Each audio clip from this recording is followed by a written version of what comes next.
وعلى من والاهم وتبعهم وسار على نهجهم واستنى بسنتهم إلى يوم الدين. أما بعد فقد قال الله تبارك وتعالى في شان عظمة حبيبه الكريم: أعوذ بالله من الشيطان الرجيم، بسم الله الرحمن الرحيم. إن الله وملائكته يصلون على النبي يا أيها الذين آمنوا صلوا عليه وسلموا تسليما. اللهم صل على سيدنا مولانا محمد وعلى آل سيدنا مولانا محمد وبارك وسلم صلاة وسلام عليك يا سيدي يا حبيبي يا رسول اللہ صلی اللہ تعالی علیہ وسلم.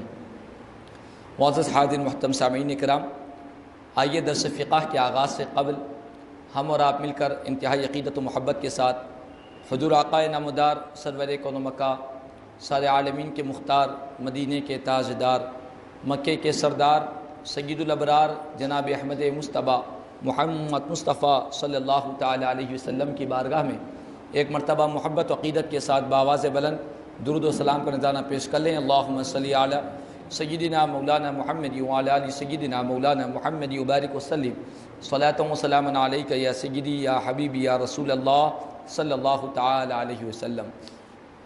معزز حاضر محترم سامعین کرام، جیسا کہ آپ حضرات جانتے ہیں کہ گزشتہ اتوار کے موقع پر یہ عرض کیا گیا تھا کہ جو مسائل جو نماز ہم فقہ حنفی کے مطابق پڑھتے ہیں، یہ ہماری نماز فقہ حنفی کی جو ہم مسائل کو اپناتے ہیں، یہ نماز قرآن اور حدیث رسول صلی اللہ علیہ وسلم سے کس حد تک ثابت ہے اور قرآن و حدیث ہی کی روشنی میں ہم نماز پڑھتے ہیں، اس چیز کو سمجھانے کے لیے گزشتہ اتوار کے موقع پر رفع یدین کا جو مسئلہ ذکر کیا گیا کہ نماز میں جو رفع یدین صرف تکبیر تحریمہ کے وقت ہی کرنا چاہیے، اور اس پر احادیث کریمہ میں نے آپ کے گوشے گزار کیے تھے. اب رفع یدین کے بعد میں یعنی رفع یدین صرف ابتدا ہی میں کرنا ہے، درمیان میں رکوع میں جاتے وقت، رکوع سے اٹھتے وقت کسی بھی موقع پر رفع یدین نہیں کرنا ہے سوائے تکبیر تحریمہ کے. اس پر ہماری گزشتہ اتوار کے موقع پر اس پر ہماری گفتگو ہوئی اور احادیث کریمہ آپ کے گوشے گزار کیے گئے. صحابہ کرام کا طریقہ بتلایا گیا کہ صحابہ کرام بھی رفع یدین نہیں کیا کرتے تھے سوائے تکبیر تحریمہ، یعنی تکبیر تحریمہ کے وقت ہی دونوں ہاتھوں کو اٹھاتے، درمیان میں کبھی بھی نہ ہاتھوں کو نہیں اٹھاتے. یہ گزشتہ اتوار کے موقع پر کیا گیا.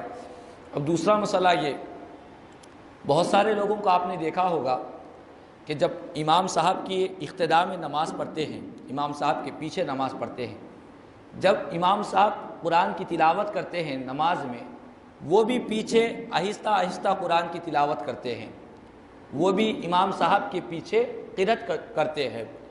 اس کے متعلق حضرت سیدنا امام اعظم ابو حنیفہ رضی اللہ تعالیٰ عنہ کا یہ مسلک ہے، آپ کا یہ فیصلہ ہے کہ امام کے پیچھے جب امام قرأت کر رہا ہو تو مقتدی کو امام کے پیچھے قرأت نہیں کرنا چاہیے، مقتدی خاموش رہنا چاہیے.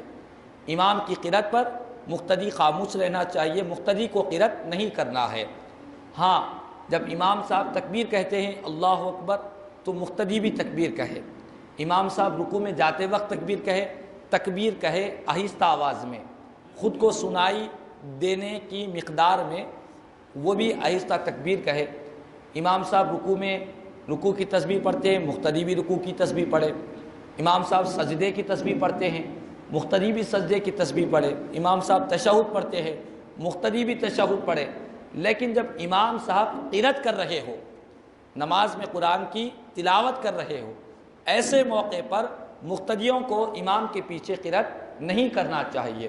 اب اس مسئلے کے مطابق کہ یہ مسئلہ امام کے پیچھے قرأت کرنے کا مسئلہ جو نہیں کرنا ہے یہ فقہ حنفی میں ہے، کیا یہ فقہ حنفی ہی کا مسئلہ ہے یا قرآن و حدیث میں اس کا کچھ حکم دیا گیا؟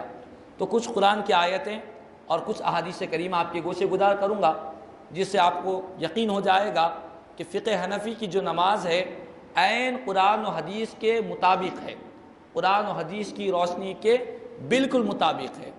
تو چنانچہ سب سے پہلی قرآن کی آیت کریمہ اللہ تبارک و تعالیٰ نے قرآن کریم میں ارشاد فرمایا وَإِذَا قُرِئَ الْقُرْآنُ فَاسْتَمِعُوا لَهُ وَأَنصِتُوا لَعَلَّكُمْ تُرْحَمُونَ، یہ قرآن مجید کی آیت مبارکہ ہے۔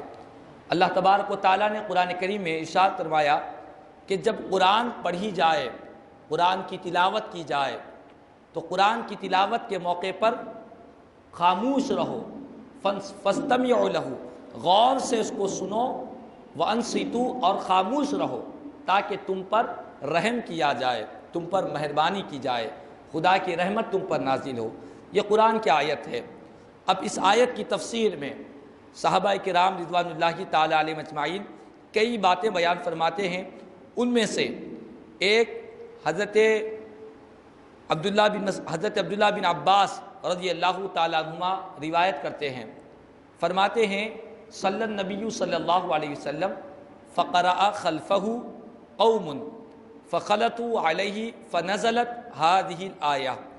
فرماتے ہیں حضرت عبداللہ بن عباس رضی اللہ تعالیٰ عنہما کہ ایک مرتبہ نبی کریم صلی اللہ علیہ وسلم نماز پڑھا رہے تھے، تو حضور کے پیچھے ایک جماعت نے امام کے پیچھے، حضور کے پیچھے قرآن کی تلاوت کرنے لگے، وہ بھی قرآن پڑھنے لگے۔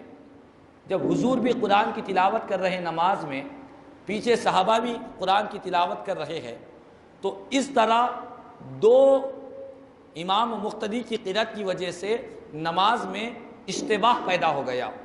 نماز میں اشتباہ یعنی ایک طرح کی بے چینی پیدا ہو گئی۔ جیسے ہی بے چینی پیدا ہوئی تو اللہ تبارک و تعالیٰ نے یہ آیت کریمہ نازل فرمائی، جس میں یہ حکم دیا گیا کہ لوگوں جب قرآن پڑھا جائے تو تم خاموش رہو، غور سے سنو، قرآن کے پڑھنے کو غور سے سنو اور خاموش رہو، تم بھی امام کے پیچھے قرأت مت کیا کرو۔ یہ آیت کریمہ نازل ہوئی۔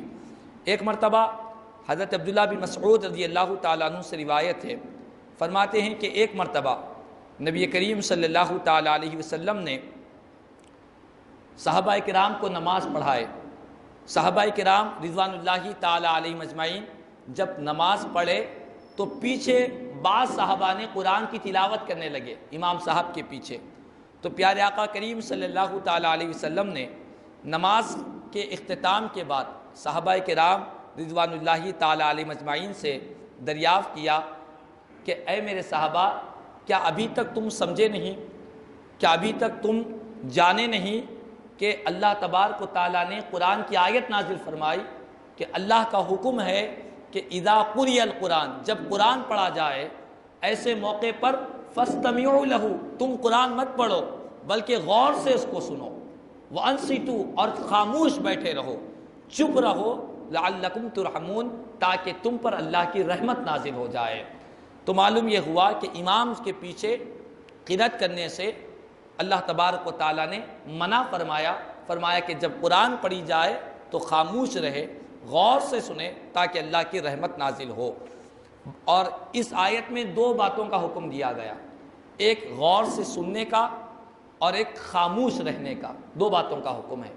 تو اس کی تفسیر میں، اس آیت کی تفسیر میں علماء کرام فرماتے ہیں، شیخ ابن الحمام اور ان کے علاوہ بہت سارے علماء فرماتے ہیں کہ امام جب جہری نماز پڑھا رہا ہو، جہری نماز یعنی بلند قرأت والی، جس میں قرأت کو بلند آواز سے پڑھتے ہیں، جیسے فجر کی نماز میں قرأت بلند آواز سے ہوتی ہے، مغرب اور عشاء میں، امام جب بلند آواز سے پڑھا رہا ہے اس وقت غور سے سنو۔ امام جب بلند آواز سے پڑھا رہا ہے اس وقت غور سے سنو جہری نمازوں میں۔ اور اس کے علاوہ جو سری نمازیں ہیں، سری کا مطلب یہ ہے کہ جن نمازوں میں امام صاحب آہستہ قرآن کی تلاوت کرتے ہیں، قرآن تو پڑھتے ہیں لیکن آہستہ پڑھتے ہیں، وہ جیسے ظہر اور عصر کی نماز ہے۔ تو علماء فرماتے ہیں کہ اس آیت میں دو باتوں کا حکم دیا گیا کہ امام بلند آواز سے پڑھے تو اس وقت غور سے سنے، اور امام جب آہستہ آواز میں پڑھے اس وقت خاموش رہے۔ ایسا نہیں کہ امام صاحب کا پڑھنا سنے میں نہیں آ رہا ہے لہذا میں پڑھ لوں، نہ جہری نماز میں پڑھنا ہے نہ سری نماز میں پڑھنا ہے۔ کیوں؟ ایک حدیث شریف میں نبی کریم صلی اللہ تعالیٰ علیہ وسلم نے ارشاد فرمایا، بعض لوگ یہ کہتے ہیں کہ امام صاحب کے پیچھے قرآن کی تلاوت کرنا اس لیے ضروری ہے کہ حدیث شریف میں، صحیح مسلم شریف کی حدیث پاک ہے، پیارے آقا نے فرمایا لا صلاۃ الا بقراءۃ، اور ایک حدیث شریف میں آقا کریم صلی اللہ علیہ وسلم نے فرمایا لا صلاۃ الا بفاتحۃ الکتاب، کہ نماز نہیں ہوتی ہے جب تک قرآن کی تلاوت نہ ہو۔ تو بعض لوگ یہ کہتے ہیں کہ ہم امام صاحب کے پیچھے ہیں، لہٰذا اگر ہم قرأت نہیں کریں گے تو ہماری نماز نہیں ہوگی، کیونکہ آقا فرماتے ہیں کہ نماز نہیں ہوگی مگر قرآن کی تلاوت کے ساتھ۔ تو لوگوں کے ذہن میں یہ آ گیا کہ امام صاحب جب پڑھیں گے تو ہم کو بھی پڑھنا ضروری ہے، کیونکہ ہم بھی نماز پڑھ رہے ہیں۔ تو اس کا جواب پیارے آقا کریم صلی اللہ تعالیٰ علیہ وسلم نے بڑے پیارے انداز میں ارشاد فرمایا۔ اس حدیث کو آپ یاد رکھ لیں، یہ حدیث شریف ابو داود جو صحاح ستہ کی معتبر کتاب ہے، سنن نسائی اور ابن ماجہ، یہ تینوں حدیث کی کتابیں ہیں اور یہ صحاح ستہ کی کتاب ہے، صحاح ستہ کی ہے۔ پیارے آقا کریم صلی اللہ علیہ وسلم نے فرمایا انما جعل الامام لیؤتم بہ، لوگوں امام کو مقرر کیوں کیا گیا؟ امام کو اس لیے مقرر کیا گیا کہ امام کی اقتداء کی جائے، امام کی پیروی کی جائے۔ فَإِذَا كَبَّرَ فَكَبِّرُوا، جب امام تکبیر کہے تو تم بھی تکبیر کہو۔ تکبیر کا مطلب اللہ اکبر، جب بھی امام صاحب تکبیر کہیں تم بھی آہستہ آواز میں تکبیر کہو۔ وَإِذَا قَرَأَ فَأَنصِتُوا، اور جب امام قرآن کی تلاوت کرے تو اس وقت تم قرآن کی تلاوت مت کرو بلکہ خاموش رہو، یہ پیارے آقا کا فرمان ہے۔ وَإِذَا قَرَأَ فَأَنصِتُوا، جب امام قرآن کی تلاوت کرے، چاہے وہ جہری نماز ہو یا سری نماز ہو، جب امام پڑھے تو اس وقت تم خاموش رہو، اس وقت امام کے پیچھے تم قرأت مت کیا کرو۔ یہ ابو داود کی، سنن نسائی کی اور ابن ماجہ شریف کی حدیث پاک ہے۔ تو معلوم یہ ہوا کہ امام کے پیچھے قرأت کرنا یہ مکروہ تحریمی ہے، کوئی امام کے پیچھے قرأت کر رہا ہے یہ مکروہ تحریمی ہے۔ اب مسئلہ یہ رہا، مقتدی کے ذہن میں یہ خیال آئے کہ قرأت تو امام صاحب کر رہے ہیں، میں قرأت نہیں کر رہا ہوں، مقتدی قرآن کی تلاوت نہیں کر رہا ہے، تو کیا کیا جائے؟ تو حدیث رسول آپ کے گوشے گزار کروں گا۔ اس سوال کا جواب سنن ابن ماجہ شریف کی حدیث پاک ہے، یہ بھی صحاح ستہ کی کتاب ہے۔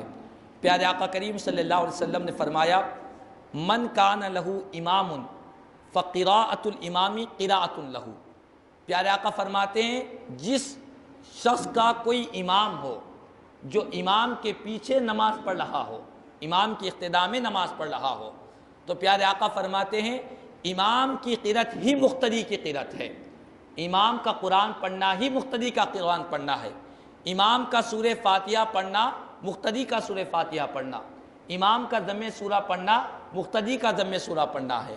تو معلوم یہ ہوا کہ ہم جب امام صاحب کے پیچھے نماز پڑھیں گے تو ہماری قرأت نہیں ہو رہی ہے یہ تصور نہ کریں، ہماری قرأت وہی ہے جو امام صاحب کی قرأت ہے۔ حدیث شریف میں پیارے آقا نے فرمایا کہ جو سورہ فاتحہ نہیں پڑھے گا اس کی نماز نامکمل ہوگی۔ تو اب یہاں پر اس کا جواب پیارے آقا نے یہ بھی فرما دیا کہ یہ اس وقت ہے جب کہ تم تنہا نماز پڑھ رہے ہو، تنہا نماز پڑھ رہے ہو، سورہ فاتحہ نہیں پڑھے، قرآن کی تلاوت نہیں کی تو نماز نہیں ہوگی۔ جب امام کی اقتداء میں پڑھ رہے ہیں تو اس وقت ہماری قرأت وہی ہے جو امام کی قرأت ہے، ہمارا قرآن پڑھنا وہی ہے جو امام صاحب کا قرآن پڑھنا ہے۔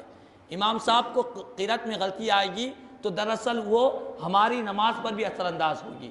امام صاحب قرأت میں غلطی کیے تو امام صاحب کی غلطی ہوئی، امام صاحب سجدہ سہو کر لے، ہم نہیں کریں گے، ایسا نہیں ہوگا۔ امام صاحب سجدہ سہو کریں گے تو ہم بھی سجدہ سہو کریں گے۔ تو پیارے آقا نے فرمایا من کان لہ امام، جس کا کوئی امام ہو جو امام کی اقتداء میں نماز پڑھ رہا ہو، تنہا نہیں، تنہا جب پڑھے گا تو قرأت بھی کرے گا، سورہ فاتحہ بھی پڑھے گا، ضم سورہ بھی پڑھے گا۔ امام کی اقتداء میں جو نماز پڑھ رہا ہے امام کی قرأت ہی مقتدیوں کی قرأت ہے، امام کا پڑھنا ہی مقتدیوں کا پڑھنا ہے۔ تو خلاصہ کلام یہ ہے کہ آج ہمارے پاس بہت ساری غلط فہمیاں اس بات پہ بھی پائی جاتی ہے کہ لوگ احادیث کریمہ کو سمجھے بغیر، احادیث رسول تو پڑھ لینا تو کوئی کمال نہیں ہے، حدیث رسول پڑھنا اور ہے، سمجھنا اور ہے۔ مختلف احادیث کریمہ ہیں۔ ایک حدیث شریف میں پیارے آقا کریم صلی اللہ تعالیٰ علیہ وسلم نے یہ فرمایا کہ جو شخص سورہ فاتحہ نہیں پڑھے گا اس کی نماز نہیں ہوگی۔ تو لوگ سمجھ گئے کہ امام صاحب کے پیچھے قرأت ہم کو بھی کرنا ضروری ہے، ہمیں بھی سورہ فاتحہ پڑھنا ہے۔ ایک حدیث رسول میں یہ ہے، لیکن دوسری حدیث میں پیارے آقا نے وضاحت کے ساتھ فرما دیا کہ امام کی قرأت ہی مقتدیوں کی قرأت ہے۔ تو بہرحال جہری نماز ہو یا سری نماز ہو، امام صاحب بلند آواز سے پڑھے یا آہستہ آواز میں، ہر صورت میں ہمیں امام صاحب کے پیچھے قرأت نہیں کرنا ہے، قرآن کی تلاوت نہیں کرنا ہے۔ یہ حدیث رسول سے بھی ثابت ہے، اور قرآن کریم میں اللہ تبارک و تعالیٰ نے بھی ارشاد فرمایا کہ لوگوں جب قرآن پڑھا جائے غور سے سنو اور خاموش رہو۔ دو باتیں ہیں، غور سے کب سنیں گے؟ جب امام صاحب بلند آواز سے قرأت کریں گے، جہری نماز پڑھیں گے۔ خاموش کب بیٹھیں گے؟ جس وقت امام صاحب سری آہستہ سے قرآن پڑھ رہے ہیں اس وقت خاموش رہیں گے۔ ہم اللہ تعالیٰ فرماتا ہے جب ایسا تم کرو گے تو اللہ کی رحمت تم پر نازل ہوگی، خدا کا فضل تم پر نازل ہوگا۔ اللہ تبارک و تعالیٰ سے دعا ہے اللہ تبارک و تعالیٰ ہم تمام کو آقا کریم صلی اللہ تعالیٰ علیہ وسلم کی مقدس اور پیاری پیاری تعلیمات کو سمجھنے اور اس پر عمل کرنے کی توفیق عطا فرمائے۔ درس فقہ کے اس عظیم موقع پر جتنے حاضرین سامعین مولا ہم تمام کی علمی عملی زندگیوں میں اصلاح کی توفیق عطا فرمائے۔ آمین ثم آمین، وآخر دعوانا الحمدللہ رب العالمین۔